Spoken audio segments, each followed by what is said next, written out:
Voilà donc, messieurs et madame de la presse, d'abord tous nos remerciements pour cette présence plus ou moins massive à ce point de presse. Donc aujourd'hui, donc, il est question, alors pour le président fondateur de ce mouvement-là, Warna Askan Wi Raw, en l'occurrence Pape Samba Sène, de vous entretenir un peu justement sur aujourd'hui les exercices qui vont concerner en fait à la relance de son mouvement qui a été créé il y a de cela 2 ans dans la capitale du bassin arachidier. De toute façon, lui-même, il peut revenir sur certains aspects, mission, rôle, objectif, tout ça, en fait, de son mouvement. Mais d'ores et déjà, simplement, il faudrait savoir que ce mouvement-là a été créé à peu près il y a 2 ans. Je me répète, il est soucieux, ce mouvement. Il est soucieux simplement de participer à la vie active du pays.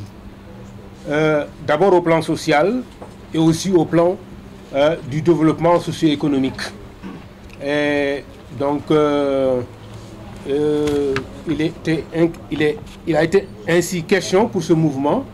Alors donc, disons, de mettre la main à la pâte, puisque depuis sa création, ce mouvement n'a cessé de poser des actes concrets entrant dans le cadre justement de l'assistance et de l'appui, surtout des couches vulnérables, disons les plus déshéritées de notre pays. C'est vrai, Pape Samba Sène, tout le monde l'a connu dans le champ médiatique sénégalais comme patron de presse. Alors donc, mais vous savez aujourd'hui que si en fait on est imbu ou bien si on est préoccupé justement disons de la question citoyenne et si aussi on est préoccupé aujourd'hui du développement socio-économique de son terroir et aussi de son pays, alors donc sans nul doute alors cela a expliqué justement son implication alors dans la vie active, je me répète, en tout cas, cela a expliqué pleinement, disons, son implication alors donc dans la marche de son pays. Pour ne pas peut-être monopoliser trop la parole, alors donc maintenant je lui donne la parole, alors qu'il puisse simplement faire son texte liminaire. Merci de votre présence. Tout le monde sait que vous êtes très occupé. Mais par contre, vous êtes venu à être là. Cela témoigne de votre sympathie et de votre disponibilité. Donc, Madame, Messieurs, membres et sympathisants du Membre War, chers confrères, chers journalistes, le mouvement War, qui tire son nom de 2 concepts profonds, War comme chant où se forge notre avenir, et sa signification en tant que Wolof peut-être, Warna Askan Wi Raw, qui est un mouvement citoyen que nous avons lancé il y a de cela 2 ans. Un mouvement citoyen qui tire ses obédiences dans les entrailles et dans les intérêts des populations. On n'a jamais voulu être ni de l'opposition ni du pouvoir. Donc, soulignant l'importance de placer le peuple au cœur de toute action politique et sociale, incarne cette vision de la citoyenneté active. Le mouvement War se dresse comme l'un des phares de cette révolution civique, prêt à étendre son influence et à éteindre également ses tentacules un peu dans les 14 régions du pays, avec un programme ambitieux destiné à éveiller les consciences citoyennes de chaque Sénégalais, jeunes, vieux, hommes et femmes.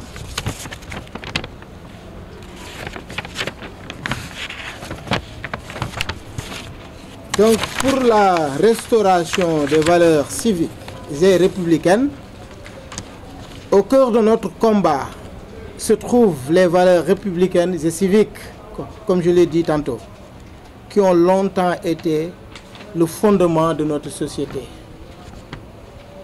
Dans une époque où la moralité politique semble s'étioler et l'indifférence règne, le mouvement War s'élève comme un rempart contre l'incivisme, contre le cynisme de l'apathie. Nous clamons haut et fort notre engagement envers les valeurs fondamentales de Jom, de Foule et surtout au retour du culte au travail.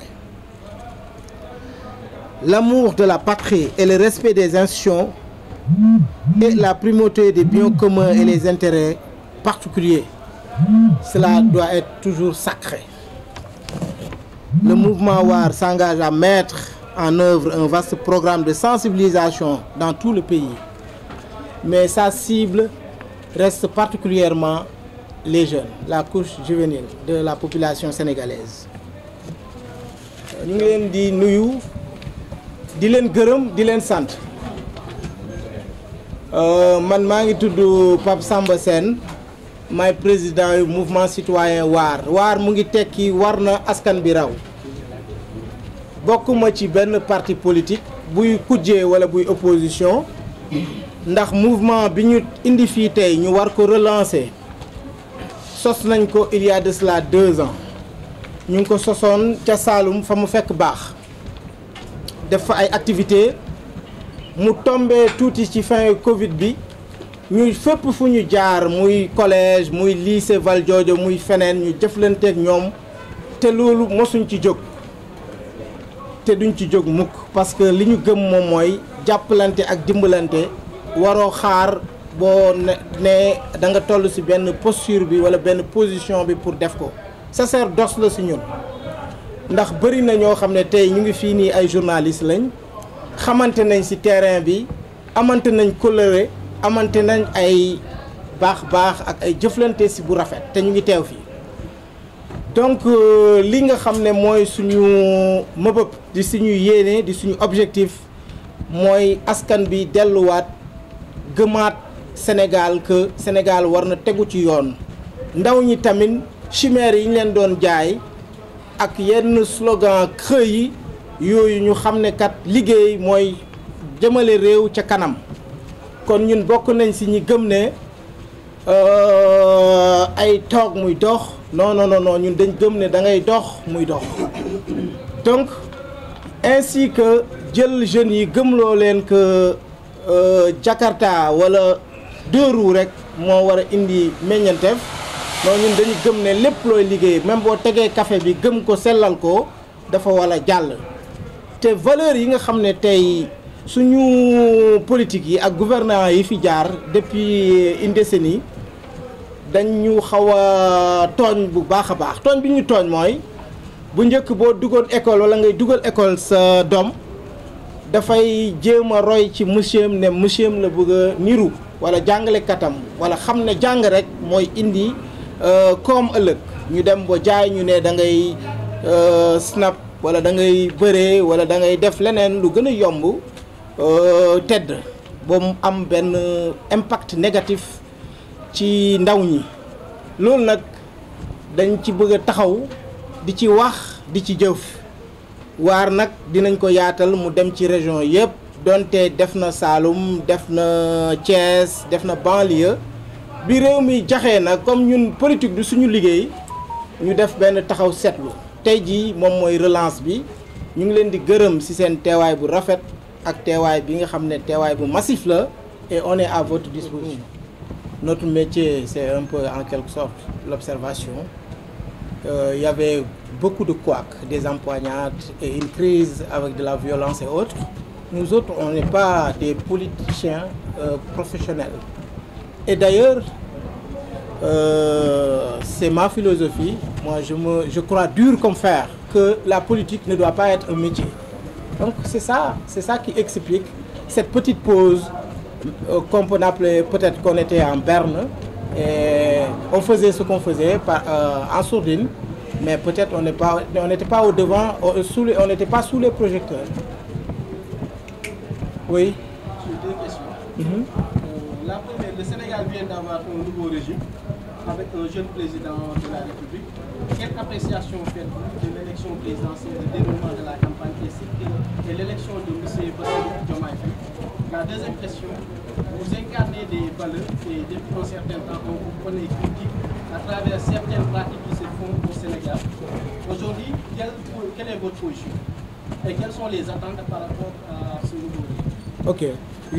D'ailleurs, je félicite le nouveau chef d'État, son Excellence Bassirou Diomaye Faye, que j'encourage et qui suscite de l'espoir. Nous, des années 80, nous sommes de la même génération. Il vient d'arriver. Soyons optimistes et croisons les doigts et prions pour qu'il réussisse. Maintenant, pour ceux qui sont dans le casting et peut-être qui ont un problème avec l'image, le physique, non, je leur dis arrêtez ces enfantillages et ces conneries. Soit on a besoin de Bassirou Diomaye Faye pour ce résultat, ou on a besoin de Bassirou Diomaye Faye pour un défilé de mode. Il faut qu'ils arrêtent, nom de Dieu. N'est-ce pas? Ces trucs de casting, de costumes, de je ne sais pas quoi. Mais les Sénégalais, ils veulent que le riz soit accessible. Ils veulent que l'électricité baisse. Ils veulent des routes. Les jeunes veulent de l'emploi, nom de Dieu.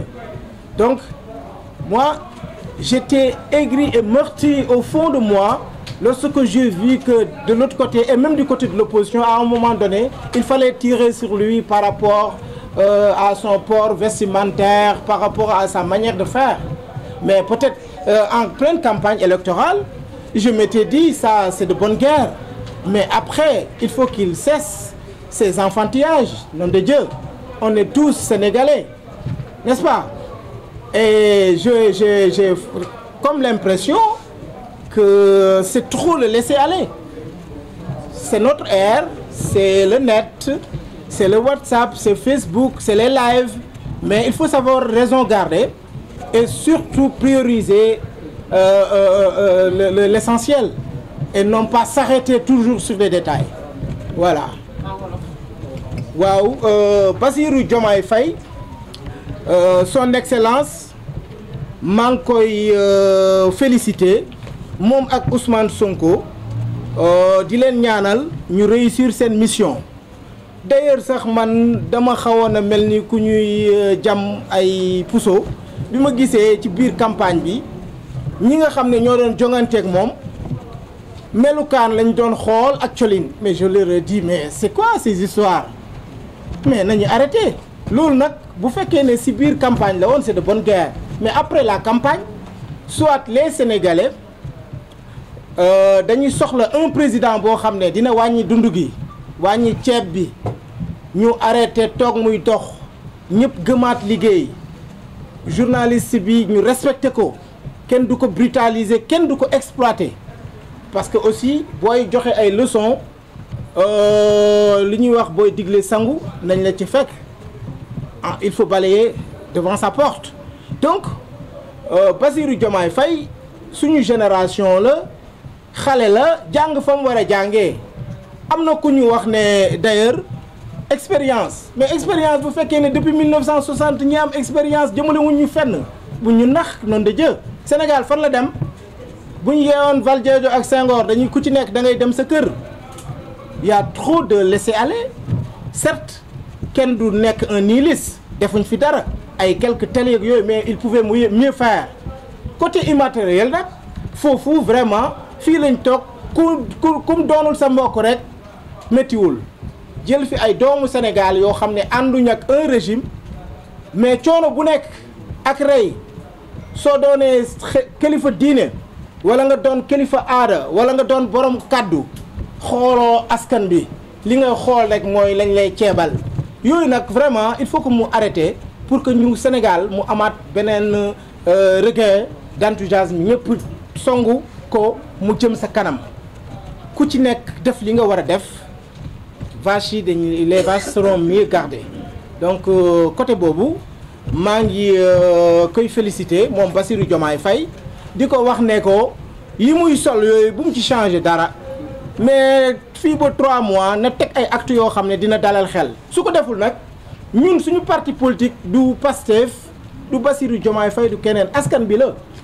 askan bi nag fépp ku fuñ koy nootee dinañ ko méttitlu ni ko diine waxee dinañ ko wax dinañ ko jëf y compris lui-même et son équipe affaire bi nag du pàccoo encore une fois ma jàll foofu réew bu ñëpp bokk intérêt général bi moo war a jiitu donc priorité yi ñoom aussi ñi ñëw buñ ko fàtte donc c'est ça je m'interdis moi-même de vendre la peau de l'ours avant de l'avoir tué donc man li ma gën a yitteel en français ou en wolof non les deux. oui li ma gën a yitteel man mooy naa ko juger ci ay actam te loolu dafa laaj tuuti temps donc tey du ma ñëw commencer mel ni ku gëmm walla ku am ay rek yooyu di dof lu non il faut que ñu may ko temps xool nan lay doxalee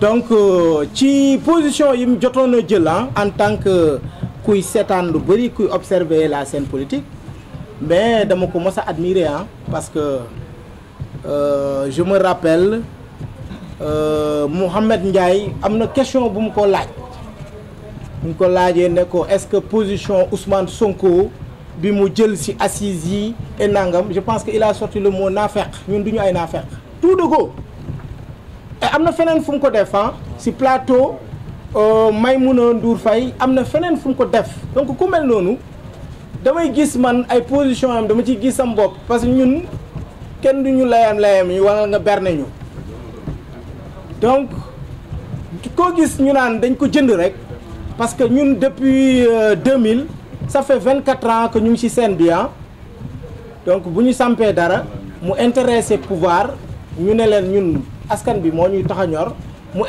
intéressé opposition askan bi tax ñoo ñor ñuy xool di observer c'est parce que dañ am ay valeurs yu ñu téye donc Bassirou am nay valeur dama koy ñaax ci valeurs yooyu na ko gën a téye maintenant jàng na fa mu war a jàngee am diplôme yi mu war a def de surcroît un inspecteur principal des impôts et domaines mais tout le reste c'est des nominations il faut pas qu'on nous dise ban DG la ban ministre la ana ñooñu DG yeeg ministres yi fan lañ jëmale réew mi